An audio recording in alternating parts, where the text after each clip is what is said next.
Okay, let's do this cool or culo real quick. Yeah. So the Getty Museum is coming out with a book, and it's called LA Graffiti Black Book. And inside it has 151 works of art between graffiti and tattoo artists from LA. Meant to kind of just show you what LA has to bring and offer within that realm, which is a lot. So already included in this book is Mr. Cartoon, Esteban Oriol, Big Sleeps, Retina, Cryptic, Saber, Defer, Axis, Gasoline. Those are just the ones within the slideshow. Okay, and then... So in the comments, someone is saying like, bought this and loved so much about this, but was disappointed that not a single mention was made about Chaka.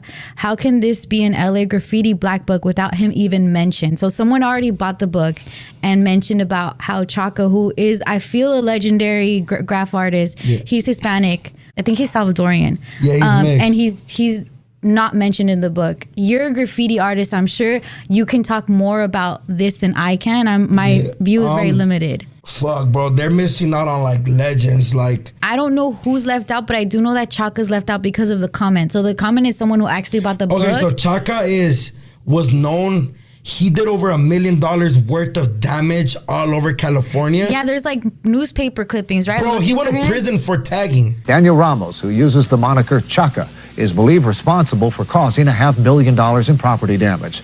The 18-year-old could face a possible 5-year jail term and $10,000 fine. From what I know him for, I've met him before. He's kicked it with some of the homies. He's from like a legend crew, bro. He's from LOD OTR, yes. And I understand him. I guess the Getty Museum, that's in West Santa Monica. Yeah, that's off the 405. First of all, you shouldn't have a fucking say in graffiti. One, and whoever did it isn't. You're so close-minded. You went off Netflix. Yeah, I'm not knocking Mr. Cartoon and now Stephen, because those are legends. Because Retina, I feel, is very like people see. Even if you don't know him, if you were to see Retina stuff, you'd be like, oh, okay, I've seen that around LA, right? So that's like a very like mainstream look. But if they're actual legends that like this was their shit and they paved the way, that may not be up right now. Oh yeah, but like you're missing out if you don't include that. Chaka was like, he paved the way for the hot boy shit. Like, it was like, it's broad daylight, you want that spot, go get it, fuck everybody else. And that was like the hot boy shit. Like, so that's what that equals. See, because you have to explain it. Because okay, so but that makes sense. His state of mind was like, I'm gonna hit everything I could hit, and that's the goal of every tagger. Yeah. When I was doing graffiti, it was like, I'm always have a marker, a cannon, I'm gonna leave my staple. I remember how when you came on my podcast, I was like, if I hit that, they're never gonna think about. So I don't know, they kind of like, they disrespected the fuck out of Chaka. Yeah, and so, donor, merch. You just obviously. I don't know if they're not on it though. I only know that Chaka's not on it. But we have to get the book and see who's not on it. The thing about it though is that there's always gonna be somebody that's left out. When we have these Mount Rushmore discussions, when we have lists, when we have just naming people, like we're always gonna forget one. You know what I'm saying? Yeah. And a lot of the times it's like, we have no idea who's selecting it, but the names that you named are people I recognize, and I'm not tapped into the graph culture. Yeah, but you're not knocking them though, right?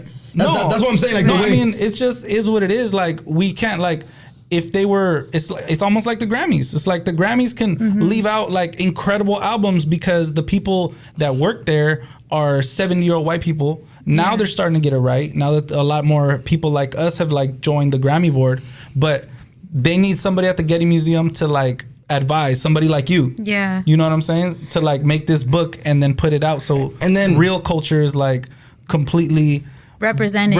Like that hot boy shit is very interesting. Like bro, all three of my brother-in-laws are taggers. Yeah. All my sisters are with taggers. Yeah. And each of their crew has made a staple in their sections. And I remember always being like the fat boy, and I was like, oh, I'm gonna get that. And I used to, even though I was like, it took me longer than it took my skinnier homie. I hit that. I remember, especially being from my side of town, my goal was always like at least before I got into my crew where I'm from, which I dearly love and made me who I am, I was like, I want to be from MTA. Because you're all city, fool. You're in all city. If you're a rapper and you want to be on Death Row or like Rockefeller, that's the shit you aspire for. Like, fool, I want to be all city, fool. Yeah. I want to be all city. I want to be here, there. And then, and then obviously I learned to just love where I'm from, and I give a fuck about any of because we made our own staple, because I took on from the OGs. Yeah. Like, fool, make your staple, dog. Go hit that wall. Yeah, you might even die for it one day, dog. But hey, dog, if I remember my homie Doknow did that, and I earned my respect by being a graffiti. Bro, like, I never tagged in the school bathroom. That shit is corny as fuck. I was in the field with it. That's why I earned my respect when it came to like the graffiti and like fighting and just street kid bandolero shit. Yeah. And it's dope too. But I think them leaving Chaka out is so disrespectful. Yeah. But you know, like, I was raised by the real OGs in the graffiti game, and they were like, dog, if you want to be a tagger, you're gonna have to tag, and you're gonna have to put in your work, and you're gonna earn it, and tag our city and carry a marker and have a can. And if me in high school always had paint somewhere in my shorts and my shirts, and my mom used to be like, no, allegedly. I used to Reportedly. I used to paint the fuck out of this city. Allegedly. But I was on extinguishers. It hasn't been 7 years. Yeah, but you know what I mean? Respectfully, the Getty Museum, if you fucked up, you gotta... Yeah. Tap in with Doknow. Thank you guys for redoing this episode. This is I the like first the time we vibes. did it. What are you talking about? True the first that. time we did it. Shout out to you for watching and listening, and we'll see you guys next week. Well, a lot of people ask me why do I do it. Sometimes it's hard for me to answer that. I say it's a freedom of expression, or a better way, expressing the art.